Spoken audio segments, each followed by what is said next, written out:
కాబట్టి BRS vote అడిగే అర్హతనే లేదు. నైతికత సంగతి చాలా దూరం, అసలు ఓటు అడిగే అర్హతనే లేదు. బీఆర్ఎస్ పార్టీని యాసిడ్ పోసి కడగాలి, మొక్క కూడా మొలవనియొద్దు. ఈ రోజున్న మొత్తం దరిద్రానికి బీఆర్ఎస్ఏ కారణము.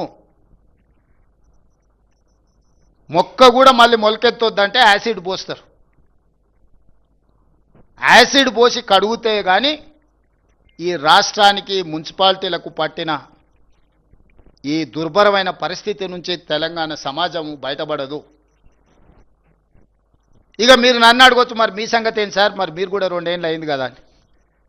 2 ఏళ్ళలో 10 ఏళ్ళు ఒక ఆయన చేసిండు, 12 ఏళ్ళు ఒక ఆయన చేసిండు, నేను 2 సంవత్సరాలు చేసిన. 12 బీజేపీ, 10 సంవత్సరాలు కేసీఆర్ గారు, 2 సంవత్సరాలు కాంగ్రెస్ పార్టీ. 2 సంవత్సరాలలో అధికారంలోకి వచ్చిన మొదటి రోజే 3 విడతలుగా ప్రభుత్వ ఉద్యోగులకు జీతాలు ఇచ్చేది. జీతం ఎప్పుడు వస్తుందో తెలియని పరిస్థితి తెలంగాణ రాష్ట్రంలో ఉండే. ఆ రోజు నుంచి ఈ రోజు వరకు ప్రతి ప్రభుత్వ ఉద్యోగికి మొదటి తారీఖు నాడు జీతం ఇస్తున్నాం. ఆ మధ్యకాలంలో వాట్సాప్లలో పెట్టుకోరు, భార్యలు నమ్మడం లేదు, మొదటి తారీఖు నాడు మా జీతం పడదంటే మా సతీమణులు కూడా మమ్మల్ని నమ్మతలేరు, కావాలంటే చూడండి అని వాట్సాప్లలో వాళ్ళ కుటుంబ సభ్యుల సంతోషాన్ని. మొదటి తారీఖు నుంచి మేము వచ్చినప్పటి నుంచి ప్రభుత్వం కోసమే, తెలంగాణ రాష్ట్ర పునర్నిర్మాణం కోసం పనిచేస్తున్న ప్రభుత్వ ఉద్యోగస్తులకు మొదటి తారీఖు నుంచి జీతం మేము ఇచ్చిన వాట వాస్తవం కాదా? 5 లక్షల రూపాయల ఆరోగ్యశ్రీని ఆనాడు అరాకొరగా ఇస్తే దాన్ని 10 లక్షల రూపాయలకు పెంచి ఈరోజు అమలు చేస్తున్నది నిజం కాదా? ఆడబిడ్డలకు ఆర్టీసీలో ఉచిత ప్రయాణం అంటే ఆనాటి నుంచి ఈనాటి వరకు డిసెంబర్ 7 నాడు మేము అధికారం 23 నాడు చేపడితే డిసెంబర్ 9, 20, 23 నాడు బస్సు ప్రయాణం మొదలు పెడితే ఈ రోజు వరకు ఏ ఒక్క ఆడబిడ్డ కూడా అనా పైసా బస్సులో చెల్లించలే. ఆర్టీసీ నష్టాలలో ఉండి కార్మికులు ఆత్మహత్యలు చేసుకుంటుంటే ఈ 2 సంవత్సరాలల్లో రాష్ట్ర ప్రభుత్వం 9,000 కోట్ల రూపాయలు ఆర్టీసీకి చెల్లించి ఈరోజు లాభాల బాటలో ఆర్టీసీ కార్పొరేషన్ని కాపాడినము. 50,000 ఆర్టీసీ కార్మికులు ఈరోజు నిద్రపోగలుగుతున్నారు, కుటుంబ సభ్యులతో కనీసం గడపగలుగుతున్నారు. 10 ఏళ్ళు రేషన్ కార్డు ఇవ్వలే. రేషన్ కార్డు ఏంది, దాని గుర్తింపు విలువైందా? చంద్రశేఖరరావు గారు రేషన్ కార్డు ఇద్దామన్న ఆలోచన కూడా చేయలేదు. మేము వచ్చినాక లక్షలాది రేషన్ కార్డులు ఇచ్చి ఆనాడు దొడ్డు బియ్యం పెడితే బర్రెలకు దాన పెట్టేది.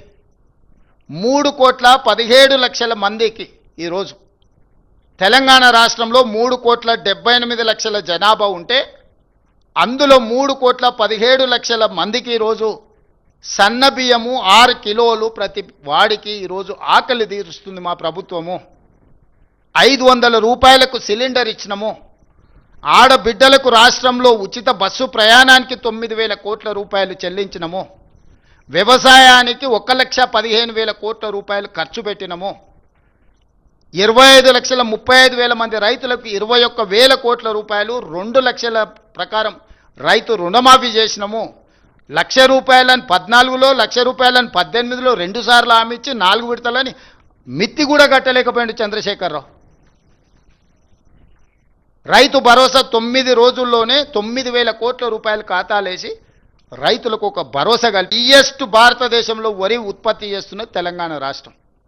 చివరి గింజ వరకు కొనడమే కాకుండా సన్న వడ్లకు 500 రూపాయల బోనస్ ఇచ్చి ఈరోజు ఈ రాష్ట్రంలో అత్యధికంగా వరి ధాన్యాన్ని ఉత్పత్తి చేస్తున్న రాష్ట్రము దేశంలోనే తెలంగాణ నెంబర్ 1. ఇవాళ పూర్తి స్థాయిలో రైతులు పండించిన పంటను కొని 48 గంటల్లోనే వాళ్ళ ఖాతాలు వేస్తున్నాం. అంతకుముందు తడి పేరు మీద, తాలు పేరు మీద క్వింటాల్కి 10 కిలోలు దండి కొట్టేది. ఇవాళ ఎవరైనా ధైర్యం చేస్తుండ్రా? ఎక్కడైనా ఫిర్యాదు ఉన్నదా? ఆనాడు డబుల్ బెడ్రూమ్ ఇండ్లని ఊరిచ్చిండు. ఇందిరమ్మ ఇండ్లు 70 ఇండ్లు. ఈ 70 ఇండ్ల కొడుకు కోడలు ఉంటే ఆడుంటారు, బిడ్డ అల్లుడు పండగకు వస్తే ఆడవంటారు, కోడి పిల్లను కుక్క పిల్లను ఉంటే ఏడగట్టేసుకుంటారు అని అద్భుతంగా పిట్టకథలు చెప్పగలిగాడు. ఎవరికైనా ఇచ్చిండా? 2014 నుంచి 2014 వరకు 10 సంవత్సరాలలో ఆనాడు వైఎస్ రాజశేఖర రెడ్డి గారు కాంగ్రెస్ పార్టీ 25 లక్షల ఇందిరమ్మ ఇండ్లు తెలంగాణలో పేదలకు ఇచ్చిండ్రు. మరి 2014 నుంచి 2024 వరకు చంద్రశేఖరరావు గారు ఏమి ఇచ్చిండ్రు? సంవత్సరానికి 2 లక్షల ఇండ్లు ఒకవేళ కట్టుంటే కూడా ఎక్కువ కూడా అక్కర్లేదు, 20 లక్షల ఇండ్లు పేదవాళ్ళకు వచ్చి ఉండేటివి. ఎవరికైనా ఇండ్లు ఇచ్చిండా? మేము వచ్చిన ఎంబడే